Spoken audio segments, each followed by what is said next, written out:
Substanța care se află în această sticluță s-ar putea să fie secretul rezolvării problemelor tale cu dăunătorii și bolile în grădină. Salut, dragi prieteni! Bine ați revenit pe canalul Grădina pentru Toți! În acest episod o să discutăm despre uleiul de neem, o substanță care face minuni în grădină. Hai să începem!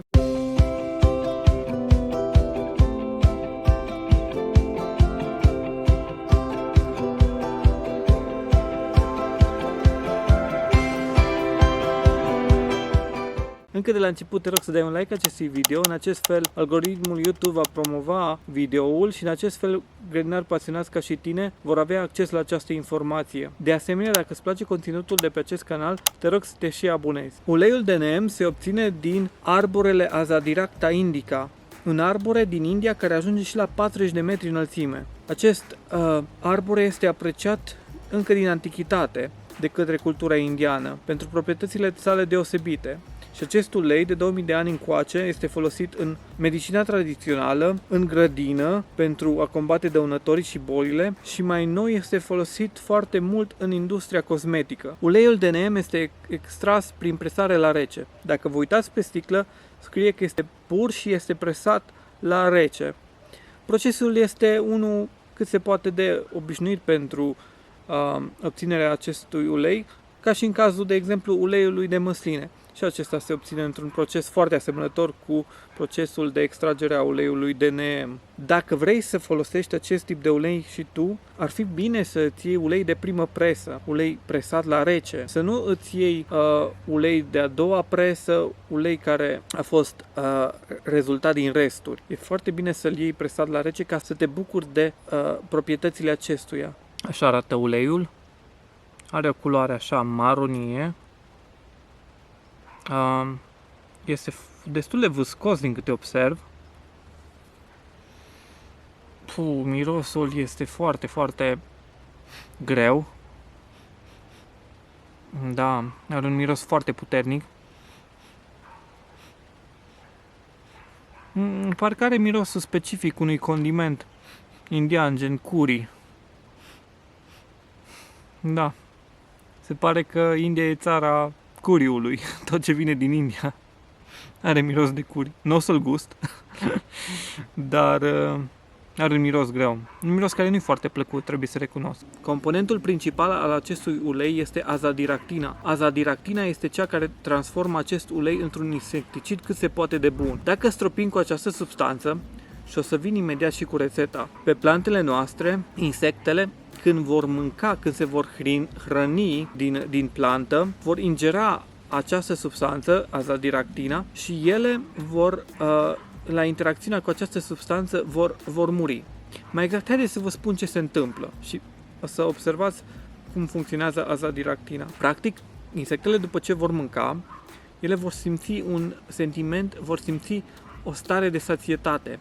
Și din cauza că vor simți starea aceea de sațietate, ele practic nu se vor mai hrăni și vor muri până la urmă de foame. De asemenea, această substanță le alterează și sistemul reproducător și sistemul hormonal. Practic, insectele nu vor mai depune larve sau ouă și în câteva zile, întreaga populație de insecte va fi decimată de către această substanță. Observați din câte v-am spus că acest insecticid este un insecticid de tip sistemic, nu de contact. Diferența dintre cele două. Insecticidul sistemic rămâne pe plantă, intră în structura plantei și odată ce insectele se hrănesc din plantă, acestea vor muri.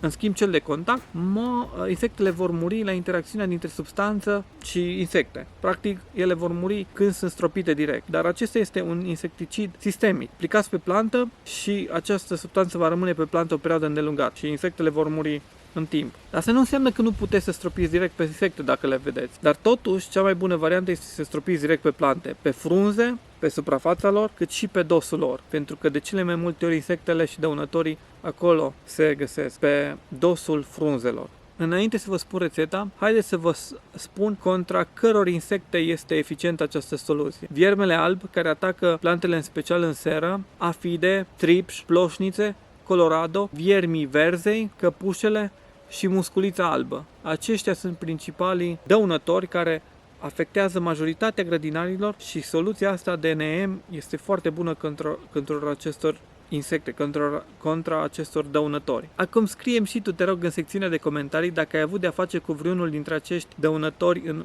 grădina ta în ultima perioadă.